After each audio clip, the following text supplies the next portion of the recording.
We'll call the building committee to order. First item, approval of the July 6th building committee minutes. So moved. Second. Discussion? All in favor? Aye. Any opposed? Item 2, facilities update. Mr. Toddy. Thank you. I guess I put down here, let me just get my presentation up on the screen.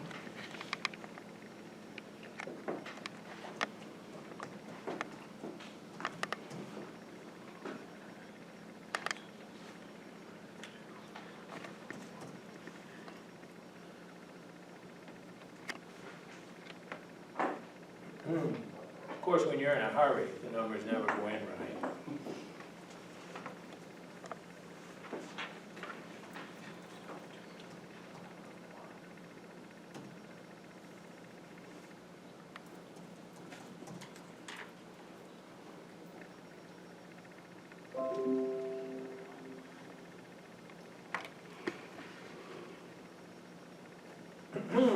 Thank you for your patience. Facilities update, I'll start with custodial, as I always do. Summer cleaning is on target for a timely completion this summer to welcome our students back.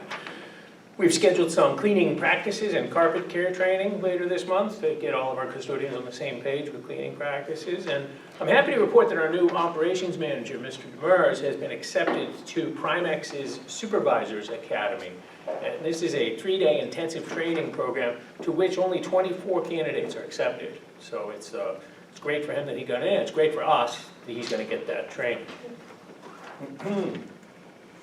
Grounds. You've heard me report about ground strength over many months that we weren't fully staffed in grounds, and you heard me report last month that we were.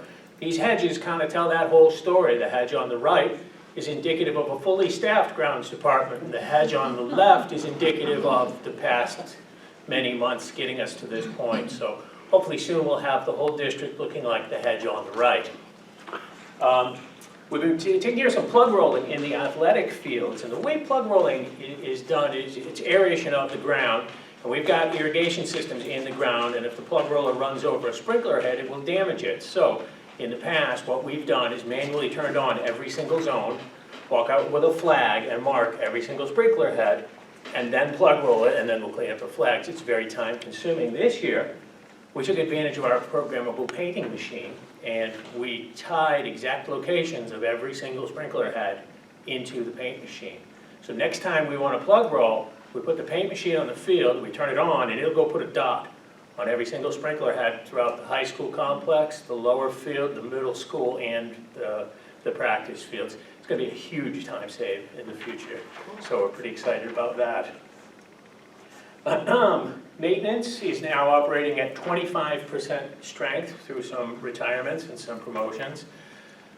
I'm really happy to report we've been plugging a lot of those holes with, we have some student help for this summer. We've got some Spalding High School students helping out with cleaning. We've got some Bud Carlson students helping out with maintenance.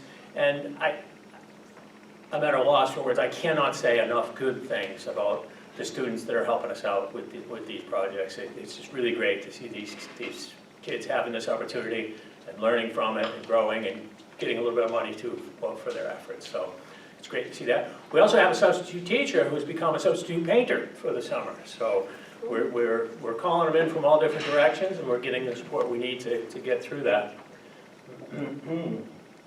Oh, Department of Education has slated 6 school inspections for September, which is mountains of paperwork that we're coordinating now through my office, the fire department, Board of Health, and Primex to get all the paperwork lined up to support these inspections, so we'll stay on top of that. East Rochester floor replacement. This is a picture I showed you a month ago. They're removing old floor tiles. The next step after the floor tiles are removed is they grind down all the surfaces to get all the old sticky glue off, and then they let it breathe. They just walk away and let it breathe once they get it with all the old glue removed. The next step is to put in a tape system, and this is a 100% coverage of tape. That floor is not glue. That's a 2-sided tape. One side has been stuck to the floor. The other side hasn't been peeled back yet, so that floor is not sticky, but as they go row by row, they'll peel the top of that off and adhere the tiles. And that's a breathable tape that will allow moisture back and forth through. It's I call it, it's like the Gore-Tex of flooring products. And after all that work, we end up with some beautiful classrooms and hallways. It's just, so far, the project looks great. We are on time for completion there to welcome our students back into school, to get everything up and running over there. Maple Street Magnet School flooring replacement projects. We ran into a couple of problems on this project. I'm really happy to report that our partners in Solid Roots Construction and Sherwin-Williams Flooring really stood up and took ownership of some unforeseen conditions. So the picture on the left is the multipurpose room. We had bid out, paid for putting down VCT. When it went in, it was just, there was too many pieces of plywood with too many seams and too much telegraphing up through the VCT. Floor looked horrible. So we went back and forth with our vendors, and they were like, well, it probably wasn't the best product choice. And I was like, well, you probably should have told us that before you sold it to us. And they said, okay, we're gonna put in an LVT floor. So we paid a very small, we paid $2,000 towards additional materials, and we've got a floor here that's easily worth 3 times the floor that was originally going in. So we've got a great product. Our partners came through on that. The first floor, hallway, you can see on the right, and there's a couple of tiles there that are telegraphing through, and we've already set aside materials and scheduled the first week in October, which is Maple Street's vacation week, to come in and change out some more tiles. So not quite complete, but certainly ready for occupancy, and after October we'll be 100% on that project. District-wide library improvements. On the left you can see the McClellan School being stripped out and taken care of. On the right is some changes we're making in the Chamberlain Library. Ran into a little surprise at Chamberlain. This area where we tore out a wall, and you can see where the wall used to stand, and when we removed the old wall, what we found was 9-inch tile underneath, which is a sure sign of asbestos. So stopped everything, pulled out, and we're getting this remediated in a quick turnaround so we can finish up that project and get that library back into service. And this is the new floor that went into the McClellan Library. We're still waiting for furniture to complete the project, and stair treads aren't quite in this picture, but it's a great idea of what it's gonna look like in the space with the wall down. It's now one big open area with freshly painted walls and ceilings and a beautiful floor. Get some good furniture in there, it's going to be lovely. Air quality improvement project. There's 3 areas of focus. One is controls project across the entire district, and we're just kind of wrapping up McClellan and the middle school now. When those are done, we'll be at punch list level for the controls project. 2 other areas of focus are the big project at the high school and an additional project at the middle school. Show you some pictures of the high school. On the left, the thing here that looks like an old steam locomotive is our old steam boiler. There were 2 of these at one point. One's been gone, it's been replaced with 3 Lochinvar condensing boilers. You're looking at about, those 3 boilers on the back of a truck are valued at about $1 million. Yeah, there's a lot of equipment going in this room. These are the same 3 boilers, it's not 6, there's only 3. I'm just showing you the other half of the room, and where we removed an old defunct boiler, we're now putting in a pump rack. Whereas steam is self-motivated, it will move throughout the building under its own properties. Hot water will not. Hot water needs to be driven by a pump. That's why we're putting in this rack of pumps to circulate the hot water throughout the space. It's kind of a cool picture up on the 3rd floor of the old building. This is the occupied hallway, and above the attic space, that there's usually a wall covering this and the ceiling. You would never see that, but it's all been torn out. If you can picture, there's kind of like an A-shaped space above the hallway, and that's where ductwork will be installed to serve those spaces. Middle school, this is the roof that used to have 3 carrier package rooftop units that all had failed heat exchangers. We had evacuated the building twice as a result of gas leaks from these units, and you can see that's not going to happen again because they're gone.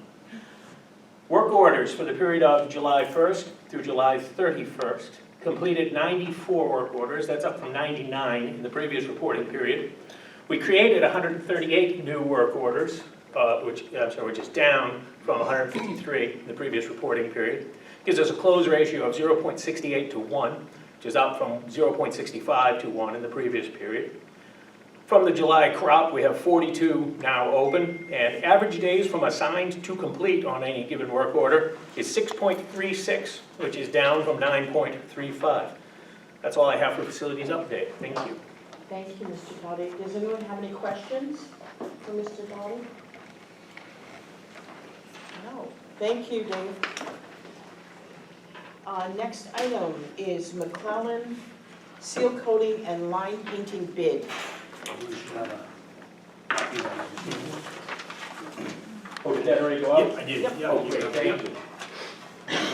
So in the paper that was passed out, you see the bid results from the seal coating and line painting bid at McClellan. You'll recall last month, we had rejected bids for a coal tar product after we learned that the asphalt emulsion product is considered far safer. Coal tar that we had bid out is banned in several states. It's banned in parts of Massachusetts, it's banned in New York, it's banned in Maine. There's a lot of bans on that product. So we've switched. This bid is for the asphalt emulsion product. We had 3 of the original respondents responded again, and I've spoken with all of them. The low bidder is Premier Asphalt Maintenance of Plastow, New Hampshire, with a bid of $19,128.22. There are dollars in cash CIP 23108 and 22106 to fund this project, so I'm asking for your approval of Premier Asphalt Maintenance in the amount of $19,128.22. Do you have a motion? I'll make a motion to approve as presented. And a second? Second. Any questions? Go ahead, Paul. Mr. Todd, do you see this being a problem getting it done before school starts? No, sir, we've spoken to them, we're once the full board, if the full board were to approve this, we stand ready to issue a PO on Friday, and they stand ready to start that Saturday. Okay. So, no, sir, we believe we'll get it done, and that leaves us a buffer if there's weather concerns. Okay. And I've also spoken to them, if we can't get it done before school starts, we can make it a weekend project. Okay. We're good. I have a question. How did the price compare between the old seal coating and the new material they're using? We have it right here, thank you very much. Yeah, that's what it was. Same For price. the coal. It was the Just- same? It's actually a little Well, bit it's- more. Well, it's a little, so Premier Asphalt was not the low bidder on the previous project, but their bid was $19,787, and we're now $19,128, so it's actually a little bit less.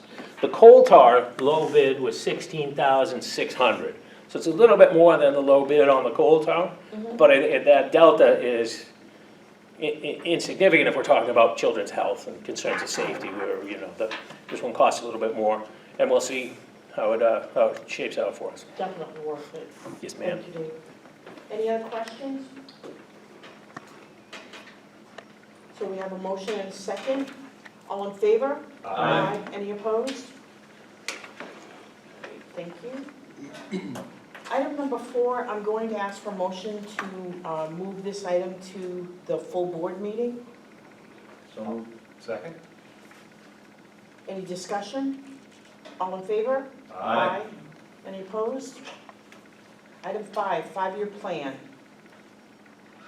Mr. Bowyer, you want to help me out with that? Do we have anything? Yeah, I'm just it's waking up. Just give me a second. My computer's decided not to like me.